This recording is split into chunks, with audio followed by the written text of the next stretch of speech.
Hello guys, welcome to our channel. నేను మీ anchor Teja. ప్రస్తుతం మనతో పాటు సీనియర్ జర్నలిస్ట్ రాము బాలాజీ గారు ఉన్నారు. నమస్తే సార్. అదే జగన్మోహన్ రెడ్డి గారు నిన్నటి వరకు కూడా బెంగళూరు వెళ్ళి చికిత్స చేయించుకుంటున్నారని చెప్పుకున్నాం. అయితే అక్కడి నుంచి ఢిల్లీకి వెళ్తున్నారనే వార్త వెలుగులోకి వచ్చింది. ముఖ్యంగా పిఎం మోదీ గారిని రహస్యంగా కలిసి ఇప్పుడు ఏమైతే సమావేశాలు ఉన్నాయో దాని గురించి చర్చించే అవకాశాలు ఉన్నాయని చెప్తున్నారు. అసలు ఏం జరుగుతుంది? మనం మామూలుగా గతంలో కూడా జగన్ అండ్ మోడీ కొన్న ఒక ఒప్పందాలు కావచ్చు, వాళ్ళ మధ్య ఉన్న సంబంధం కావచ్చు, ఇవన్నీ మాట్లాడుకున్నాం అనేక సార్లు. ఎందుకంటే మోడీకి జగన్ పట్ల ముందు నుంచి కూడా వ్యతిరేకత ఏం లేదు. అతనికి మోడీ కానీ ఎవరైనా కానీ వ్యక్తిగతంగా ఎవరి పట్ల మంచిగానో చెడ్డగానో ఉండరు. వాళ్ళకి రాజకీయాలే ఇంపార్టెంట్. రాజకీయంగా ఎవరైనా తనకు ఉపయోగపడతాడు అనుకుంటే వాళ్ళతో మంచిగా ఉంటారు. ఉపయోగపడ్డు ఇబ్బందిగా ఉంది అనుకుంటే వాళ్ళని తొక్కేసేదాన్ని ట్రై చేస్తారు. ఏదైనా అంటే మొన్నటి వరకు చంద్రబాబుకి యాంటీగా మోడీ ఉన్నాడు, జగన్తో ఉన్నాడు.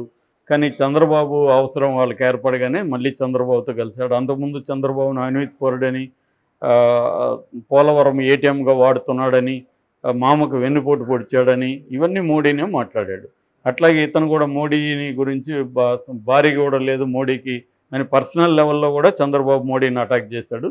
ఇక అమిత్ షా మీద అయితే తిరుపతిలో రాళ్ళు వేయించాడు చంద్రబాబు. సో కానీ వాళ్ళకి అవసరాలు వచ్చినాక ఇద్దరు కలిశారు. కలిసినాక జగన్ని పక్కన పెట్టారు. అట్లని జగన్కి కంప్లీట్గా యాంటీగా కూడా మోడీ మారలేదు. ఎందుకంటే మోడీ మీటింగుల్లో కూడా ఎక్కడ జగన్కి యాంటీగా గట్టిగా మాట్లాడింది ఏమీ లేదు. ఆంధ్రప్రదేశ్లో ఫస్ట్ మీట్లో అయితే అసలు జగన్ పేరు కూడా తీసుకురాలేదు. సో ఇలాగా క్లియర్గా ఏంటంటే జగన్ పట్ల కూడా వాళ్ళు ఏం ఆలోచించారంటే ఇక్కడ ఆంధ్రప్రదేశ్లో ఎవరు వచ్చినా మనకి 25 మన అకౌంట్లో ఉన్నట్టే, 25 ఎంపీ సీట్లు చంద్రబాబు వచ్చినా జగన్ వచ్చినా అని. జగన్కి ఏమి ప్రాబ్లం అంటే 2 రకాల ఇష్యూలు జగన్కి మోడీతో ఎందుకు ఉన్నాడంటే, ఒకటి పర్సనల్గా తన మీద 20 కేసులు ఉన్నాయి ఈడీ అండ్ సిబిఐ కలిసి. అది 10 ఏళ్ళుగా ఆయన బెయిల్ మీద ఉన్నాడు. మోడీగాని అనుకుంటే అతను జైలుకి వెళ్ళే అవకాశం ఉంది. మోడీ ఎక్కడ టైట్ చేయాలో అక్కడ టైట్ చేస్తే Jagan need to go to jail. So అదే ఒక రీజన్. రెండవ రీజన్ రాష్ట్రానికి ఏమన్నా ఫండ్స్ గిన్స్ తెచ్చుకోవాలంటే ఇతను ఎందుకంటే అనేక పథకాలు అమలు చేశాడు, అది కేంద్ర సహకారం లేకుండా అమలు అయ్యే పరిస్థితి లేదు. అందుకని రాష్ట్రానికి అవసరమైన ప్రయోజనాలు తన ప్రయోజనాలు, ఓవరాల్గా పొలిటికల్ పార్టీగా తన ప్రయోజనాలే జగన్కి. సో అందువల్ల మోడీతో ఉన్నాడు. చంద్రబాబు ఎందుకు మోడీతో కలిశాడు? చంద్రబాబు ఏమన్నా మోడీ బలం ఉందని ఆంధ్రప్రదేశ్లో కలిశాడా? వాళ్ళకి 1% కూడా లేదు బీజేపీకి. చంద్రబాబు కూడా తన స్వప్రయోజనాల కోసమే కలిశాడు. ఒకటి, కేసులు ఉన్నాయి చంద్రబాబు మీద కూడా, ఆల్రెడీ జైలుకి పోయి ఇచ్చాడు. మోడీ పర్మిషన్ లేకుండా జగన్ చంద్రబాబుని జైల్లో పెట్టే పరిస్థితి లేదు. క్లియర్గా మోడీ అండ జగన్కు ఉంది కాబట్టి జగన్ జైల్లో పెట్టించాడు. సో మళ్ళీ కానీ మోడీతో యాంటీగా ఉంటే, ఒకటి ఎలక్షనీరింగ్ అంటే పోల్ మేనేజ్మెంట్లో మనం వీక్ అయిపోతాము, జగన్ స్ట్రాంగ్గా ఉంటాడు. అందుకని పోల్ మేనేజ్మెంట్లో మనకి మోడీ అవసరం ఒకటి. రెండోది, ఇన్ కేస్ జగన్ అధికారంలోకి వచ్చినా లేకపోతే మళ్ళీ మోడీ అక్కడ అధికారంలోకి వచ్చినా మనకు మోడీతో యాంటీగా ఉంటే మళ్ళీ మనం జైలుకి పోయే అవకాశం ఉంది. అందువల్ల ఒకటి జైలుకి పోకుండా చూసుకోవాలి, 2 గెలుపు కోసం మోడీ అవసరం. ఈ 2 కారణాలతో చంద్రబాబు కలిశాడు. అయితే ఇప్పుడు అనూహ్యంగా ఎవరో ఊహించని రీతిలో చంద్రబాబు సహాయం లేకుండా మోడీ గవర్నమెంట్ నిలబడే ప్రసక్తే లేదు. ఎందుకంటే ఆంధ్రప్రదేశ్ నుంచి 21 మంది కూటమి నుంచి గెలిచారు. అందులో 16 మంది చంద్రబాబు టీడీపీ వాళ్ళు ఉన్నారు. ఈ 16 మంది లేకపోతే ప్రభుత్వం కూలిపోయే అవకాశం ఉంది, ఎన్డీఏ ప్రభుత్వం. అందువల్ల ఇప్పుడు మోడీ చంద్రబాబు మీద డిపెండ్ అవ్వాలి. అయితే జగన్ పరిస్థితి ఏంటి? అందరూ ఏమనుకున్నారంటే ఇంత ఘోరంగా ఓడిపోయాడు జగన్, 11 మంది కూడా గెలవలేదు, 4 ఎంపీలు వచ్చారు కాబట్టి జగన్ పరిస్థితి అయిపోయింది, ఇంకా జగన్ని జైల్లో పెట్టేస్తున్నాడు అనేది తెలుగుదేశం వాళ్ళు అయితే ఇంక విపరీతంగా ప్రచారం చేశారు. కానీ నెల రోజులైంది, జగన్ మీద కేసులు కూడా ఏమీ లేదు. ఒక రఘురామకృష్ణరాజు ఆయన కూడా చంద్రబాబును అడిగి చేశాడని నేను అనుకోవట్లేదు. ఎందుకంటే తెలుగుదేశం వాళ్ళే రఘురామకృష్ణరాజుకి సంబంధించి నెగిటివ్గా మాట్లాడడం నేను విన్నాను. ఇతను మళ్ళీ మనకు కూడా తలనొప్పి అయ్యేట్టుగా ఉన్నాడని వాళ్ళు మాట్లాడుకుంటున్నారు. అలా పెట్టాడు తప్ప చంద్రబాబు ప్లాన్ చేసుకుని జగన్ మీద ఇప్పటివరకు ఏం కేసులు కానీ ఏమీ ప్లాన్ చేసుకుని పెట్టట్లేదు. అందుకని తెలుగుదేశంలో కూడా చంద్రబాబు మీద అసంతృప్తి ఉంది. నెల రోజులు అయిపోయింది, మీరు ఇప్పటికి కూడా ఏమి చేయకపోతే తెలుగుదేశం వైసీపీ కుమ్మక్కైనా అనుకుంటారని కూడా పోస్టులు పెడుతున్నారు. అంటే చంద్రబాబు మీద తెలుగుదేశం కేడర్లో కానీ మీడియాలో కానీ అసంతృప్తి ఉంది ఈ విషయంలో. ఎందుకు ఇవన్నీ జరుగుతున్నాయి? మోడీతో ఇప్పుడు నిన్న ఒకటి మాట్లాడుకున్నాం, బెంగళూరు వెళ్ళాడు జగన్ అని. 2 వారాల్లో రెండోసారి బెంగళూరు ఎందుకు వెళ్ళాడు జగన్? అక్కడేమీ ఆయనకి కార్యాలయం లేవు, పార్టీ లేదు, అక్కడ ఏమీ లేదు, ఎందుకు పోవాల్సి వచ్చింది? ఒకటి ఏంటంటే అతనికి ఆరోగ్యం బాగాలేదు, ముఖ్యంగా మెంటల్ డిజార్డర్స్ ఉన్నాయి, అందుకని లండన్ నుంచి వచ్చారని తెలుగుదేశం వాళ్ళు ప్రచారం చేస్తున్నారు. దానికేదో ఆయన ఇక్కడికే రావాలని, మళ్ళీ లండన్ పోవాలనుకున్నా పోవచ్చు. లండన్ వాళ్ళు వచ్చి వైద్యులు అక్కడికి వచ్చేవాళ్ళు ఇక్కడికి రారా, తాడేపల్లి రారా? కాబట్టి ఇక్కడ క్లియర్గా ఏంటంటే ఇంకేదో ఉంది జగన్కి అనేది ఉంది. ఈ లేటెస్ట్గా మనకు వచ్చిన ఇన్ఫర్మేషన్ అంటే మోడీని కలవడానికి బెంగళూరుకి వెళ్ళాడు. ఎందుకంటే ఇక్కడ ఉంటే సపరేట్ ఫ్లైట్లో పోయినా ఏది జరిగినా తెలిసిపోతుంది. అక్కడ బెంగళూరు నుంచి వెళ్తున్నాడు. అక్కడ తనకి ఆల్రెడీ డీకే శివకుమార్ లాల్తో ఉంటే కూడా స్నేహం ఉంది కాబట్టి వాళ్ళు కూడా హెల్ప్ చేస్తున్నారని. కాబట్టి మోడీ ఎందుకు కలవాలనుకున్నాడు జగన్ని? ఈ జగన్ కలవాలనుకోవడంలో అర్థం ఉంది. ఎందుకంటే జగన్ ఇప్పుడు జైలుకి పోకుండా ఉండాలి.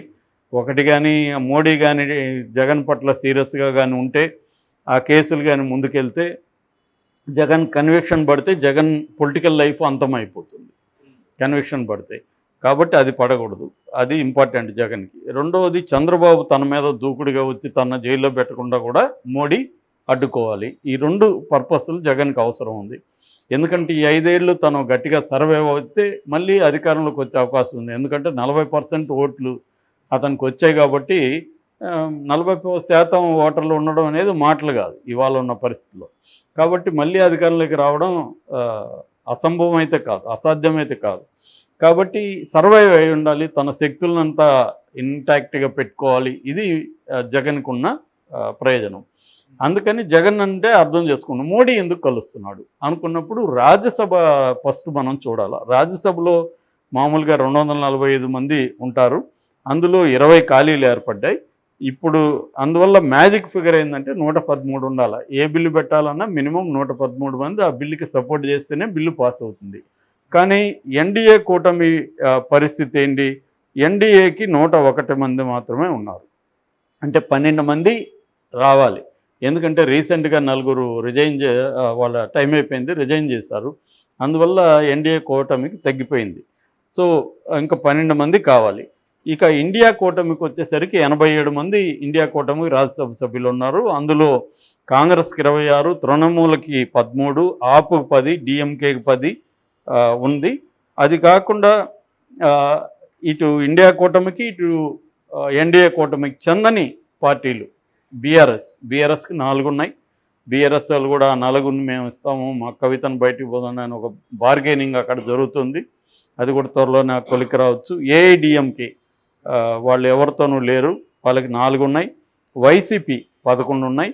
బీజేడీ బిజు జనతాదళ్ ఒరిస్సా నవీన్ పట్నాయక్ మొన్నటి వరకు బీజేడీ సపోర్ట్ చేసింది బీజేపీని అక్కడ రాజ్యసభలో.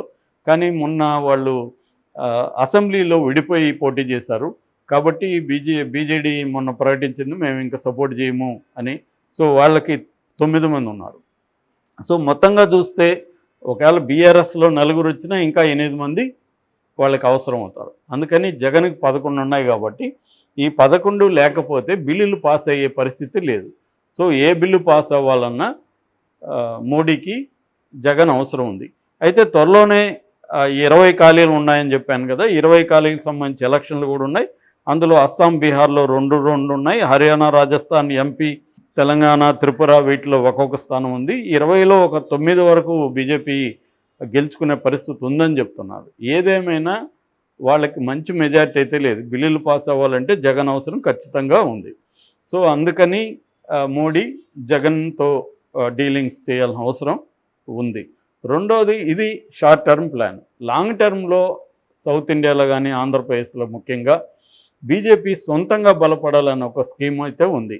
దానికి వాళ్ళ ప్లాన్ ఏంటంటే కమ్మా కాపు కాంబినేషన్ని మనం బీజేపీ ఓన్ చేసుకోవాలనేది వాళ్ళ ప్లాను. ఇప్పుడు కమ్మా కాంబు కాంబినేషన్తోనే చంద్రబాబు అధికారంలోకి వచ్చాడు. రేపు చంద్రబాబు ఆల్రెడీ ఆయనకి 75, సో ఇంకొక 5 ఏళ్లతో 80 వచ్చేస్తుంది. ఇంత స్ట్రాంగ్గా ఉండడు ఆయన.